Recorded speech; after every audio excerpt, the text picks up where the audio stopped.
Hello and welcome back to the channel. My name is Kim and I was the travelling surrogate. I carried a baby for a lovely couple, I created a family using my own egg, and now I am 6 weeks postnatal.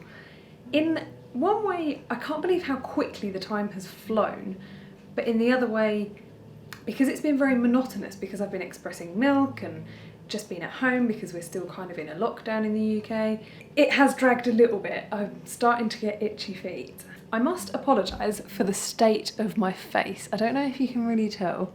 Yes, you can tell.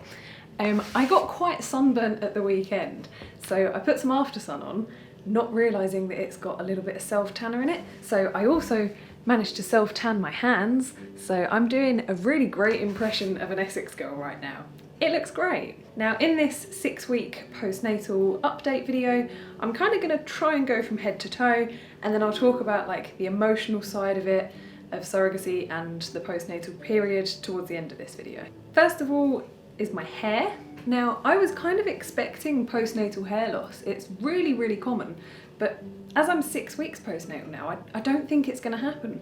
And judging on the plug hole in the shower, I haven't really lost any hair. I have got particularly thick hair anyway, but I'm quite pleased that, that it's not fallen out.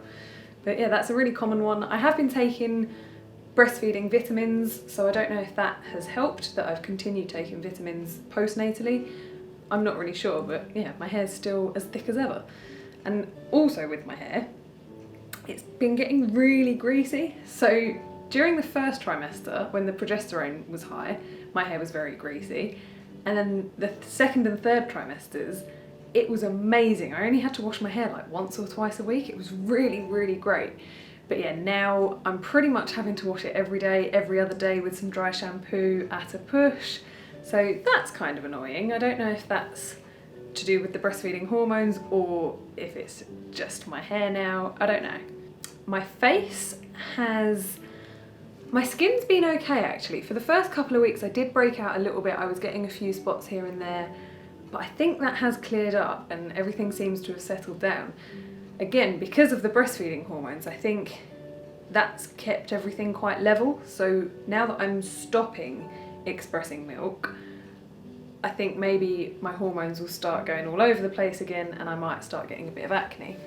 I do have a little bit on just one arm, which is really strange. There's nothing on this arm, but yeah, it's gone kind of a bit rough and like quite a few spots, but I've been exfoliating and moisturising to try and fix that.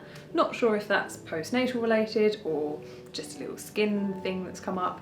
Who knows? Now I am doing my best impression of Pamela Anderson right now. It's a little bit ridiculous. I haven't pumped since Sunday night. It's now Tuesday, and yeah, it's quite impressive how big they are, and they've gone so hard, it's quite uncomfortable. They're pretty tender. I've asked the doctor for some antibiotics on standby because I have had mastitis once during this pumping, expressing milk journey, and I really don't want it again, and they are extremely tender, so I wouldn't be surprised if I've got more than one blocked duct going on right now. So going from my boobs to my armpits, the postnatal sweat is definitely different to normal. It's a bit more pungent. The science behind this is that the baby can find you, the armpit is close to the nipple, you know, that kind of thing. And obviously my body doesn't know I was a surrogate, so it's still doing all of that lovely stuff. So I am finding I'm having to use pretty strong deodorant and, you know, just good personal hygiene regularly. Not a bad thing. I have noticed that my night sweats have stopped. That was a good, probably 3 or 4 weeks for me. I was waking up at least once a night and my boobs would be full, I would need to pump, and I would be drenched in sweat. Fortunately that has stopped. I think that's probably stopped at the same time that I kind of stopped waking up to do like a night feed. So I don't know if there's some science that coincides with that. I don't know, but the night sweats have stopped, thank God, because yeah, they were pretty grim to be fair. Especially as we're coming up to summer. I feel that's quite useful that they've gone away now. Okay, so I am going to do a belly check, the same as I always did with the bump. Excuse the cabbage in the bra. Yeah, drying milk up. I've literally got breast pads underneath the cabbage and then cabbage directly on my boobs. So once the cabbage is out, then I can leak milk. It's It's a whole thing. It's not very pleasant. Also, it smells like bins. Like, bin juice. Yeah, anyway. So, belly check. I've got quite a lot of loose skin here. And this bit I noticed when I was pregnant. If you go onto my Instagram, it's the Travelling Surrogate, same handle. I could see that this bit was stretching in pregnancy. So yeah, there's quite a bit of loose skin there. It's very squishy. And then my belly button, I might get a little bit closer for my belly button because I had it pierced when I was younger, which I must say I regret. God, look at that wobble. Oh yeah, and the linea negra. Yeah, so I've got like quite an intense stretch mark on my belly button there. But otherwise, my belly button looks pretty much like it did prenatally, so that's not too bad. Got some sort of definition coming back on the sides, which I'm quite pleased about. And then I'll probably end up coming back over actually to show you the scar and stuff. Don't want to go down too low and end up having to censor. There we go. Yep. So I can actually also see it now as well, which is great. It's taken a little while. But yeah, so that is my current form at 6 weeks postnatal. It's not too bad, considering those last couple of months, from sort of 7 months onwards, I was quite massive. I do feel like I've gone back pretty quickly. I don't really like the idea of going back though, because I understand that my body is never going to be the same as it was prenatally, so I'm quite accepting of the fact that it has changed a lot, and yeah, I'm never going to look the same as I did, but I feel like my body is a little bit more womanly now than girly. I did have a very girlish figure. I had very small boobies with very small nibbles, and now they're mahoosive, and when they're not full of milk they do a great impression of spaniel's ears. Bit of a close-up on the lower half of my belly. So I am covered in stretch marks. This one here my mum pointed out while I was pregnant. I couldn't see it. These ones I knew nothing about. And yeah, all of these have gone a bit wild. I didn't realise that they would get worse after I'd had the baby. I don't know if that's just really naive of me. But yeah, they're getting more and more purple. The scar itself, the incision, is pretty damn neat. I'm quite pleased with that. But yeah, these are all quite impressive. And typically I would normally have worn low-rise underwear and like low-rise bikini, but I'll probably wear something a little bit higher. Oh my goodness, look how orange my hands are. That is shocking. Anyway. So yeah, I'm not gonna lie, they are worse than I expected. I don't know what I expected, to be honest. And I'm not gonna actively hide them because they're stretch marks. They'll fade eventually, and I brought a life into this world. And as I said, way back when, I think I was 24 weeks, it might have even been my first update, I'm not sure. I said, I've brought a life into the world, it's not the end of the world. And I really do genuinely believe that. It's a bit of a shift mentally. When I look in the mirror, I do have to be like, oh, okay, yep, that's a new part, that's a new little decoration on my belly. And that is obviously gonna take some getting used to. The changes postnatally have been so rapid. My body sort of went from like 500 miles an hour to nothing, like making a baby, to then just being like, bah! Oh yes, in terms of the scar as well, I've been doing this thing, I'm not going to touch it now because I haven't washed my hands and I'm still a little bit paranoid about infection. I think it is all healed up, but you know, I'm still not going to touch it with dirty hands. But yeah, so I sort of moisturise or oil it every night and I give it a good rub, which felt really horrible at first. I started it at 5 weeks postnatal, so I've been doing it for the last week, and it really did feel gross. Just, I don't know, there's something about scar tissue, it's not very pleasant to touch. Yeah, anyway, maybe it's just me, maybe it's really normal, I don't know, but I have got used to it quite quickly, and I feel I can really sort of massage it well, which apparently helps it not fuse to your uterus, which can then like have complications in further pregnancies. So I'm hoping by getting it moving and, you know, I'm getting more active, I'm hoping that will help. I am just going to put my belly away because it's just not comfy. When I was pregnant, I loved having my belly out, and yeah, I don't know, it just doesn't feel right now. It's weird.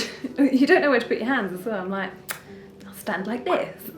In terms of the postnatal bleeding, that stopped a good couple of weeks ago. I think I probably only had 2 weeks of like bad bleeding where I needed like the big postnatal pads. Then I moved on to like little panty liners. Actually, I was using Tenor Ladies. Tenor Ladies are brilliant. Not for any incontinence, by the way. I have never peed myself because I do my pelvic floor exercises. Ladies, do them now while you're watching this video. They're so important. Anyway, I had probably about 3 weeks bleeding properly. Then it kind of tapered off. Not, for me, not like how it would be at the end of a period where it turns into brown blood and then slowly tapers off. This sort of turned into like more stringy discharge, basically. And that's taken a little while to stop. That's taken another good couple of weeks. So I have continued wearing like panty liners for a bit longer. I've gone out without anything on a couple of times. It's like, oh my God, this is great. But yeah, it's a risk. With my fitness and sort of trying to get some semblance of fitness back, I am taking it very easy because I don't want to put myself back 5 steps by trying to get 2 steps forward, if that makes sense. I really want to go out for a run, and I did a little test run yesterday, but I forgot drying my milk up. I was like, oh, my boobs! So I definitely can't run yet just because of these, but my belly feels like it's ready. Like I've literally got full mobility with everything. You know, I can control my abdominals, like I've been doing wee little breathing exercises and stuff to try and heal the abdominal separation. So I do feel that I am ready to go out for a little run. I'll probably do couch to 5k again so that I start really nice and slowly and don't just throw myself into like a 20-minute run. Hopefully it won't take me too long. I am young, I'm 26, I was fit before the pregnancy, I stayed fit during the pregnancy. What I've been doing at the moment, I've been going out for really nice long walks. I've been increasing my steps by 1,000 a day every week. So a couple of weeks ago I was doing 5,000 steps a day on average. Last week I did 6,000 steps a day on average, and this week I'm aiming for 7,000. Eventually when I'm back up to 10,000, so in like 3 weeks time, then I'm gonna think about going for a run, assuming that my milk is all fully dried up and I'm feeling good. As well as that, I did some easy yoga yesterday, just stretched a few bits out. Like my glutes were a little bit sore from a big walk that I did the other day. I did like 14,000 steps in one day. So I'm gradually getting it all back. And then the last thing that everyone has been asking me about, asking me how I feel and checking in with me, checking in on my mental health. Really, my friends and family have really been ultra supportive, and it's really nice. I don't feel like every woman who gives birth gets that kind of support, but everyone's been checking in on me, making sure I'm not suffering with depression. My nan, I was just crying down the phone to her about something. I can't actually remember what it was. I think I was just feeling fed up. It was probably boobs related. My boobs have caused more tears than anything throughout the entire pregnancy. Mastitis is a bitch, nipple thrush is a bitch. I've really had a time with it, but anyway, I'm getting there. Yeah, I was crying down the phone to my nan, and she was like, oh, you know, if you continue feeling bad, make sure you get yourself to the GP. Don't be ashamed about taking antidepressants. And I was like, I'm just having a bad day. I'll be fine by tomorrow. And I was totally back to myself the next day. But, you know, tons of women do suffer with postnatal depression. So yeah, she gave great advice. Go to your GP if you don't feel well. There is help out there. It's really common. But fortunately, I feel very good in myself. My hormones have well and truly settled down, and I don't miss the baby, not at all. I am going up to see them at the weekend. I'm really excited, but it feels exactly how I felt when my nephews were born. So the baby's mum very much feels like a sister to me now, and I'm just going to visit my sister and her baby. That might seem a bit mental to some people because I carried him for 9 months, and you know, we're probably going to have a fantastic relationship, an auntie-nephew kind of relationship. And that's what I really wanted when I entered this surrogacy journey. My mum's journeys, she had 6 surrogate babies for 4 couples. 2 of the couples she doesn't really have any contact with anymore, and 2 of them she does. And the 2 that she does, it's such a special relationship that I wanted that. And even more actually, because my mum's got the really good relationship with the parents. But I wanted a good relationship with the kid as well, because I've brought that life into the world. Like, he's probably going to be interested growing up who carried him, and it's just lovely. So I'm really excited about seeing them, and I wanted to see them before he got too big as well, because he'll be six and a half weeks old, and apparently he's put on so much weight, so it's going to be really cool to see them. And that is about all for this week. I'm feeling pretty body confident still. I'm going on holiday next week. As soon as the government announced that international travel was allowed to a few countries, I booked a holiday straight away for the day that it's allowed. So I will be starting the travelling bit of this travelling surrogate journey. I'm extremely excited, I can't tell you. I'm going to try and not get sunburn, and I'm also going to sort of document that and start trying to travel vlog. I don't know how well that's going to go, because my kitchen has been my style of filming for the last, crikey, how long have I been doing this now? 6 months, I guess? So yeah, that's going to be quite interesting, but I'll probably end up posting them out of order as well. So, but I hope you've enjoyed this video. I hope you've enjoyed seeing what my postnatal body looks like, and yeah, you know, subscribe for more videos and as they wiggle over to a travel style. Thank you very much for watching. Bye for now.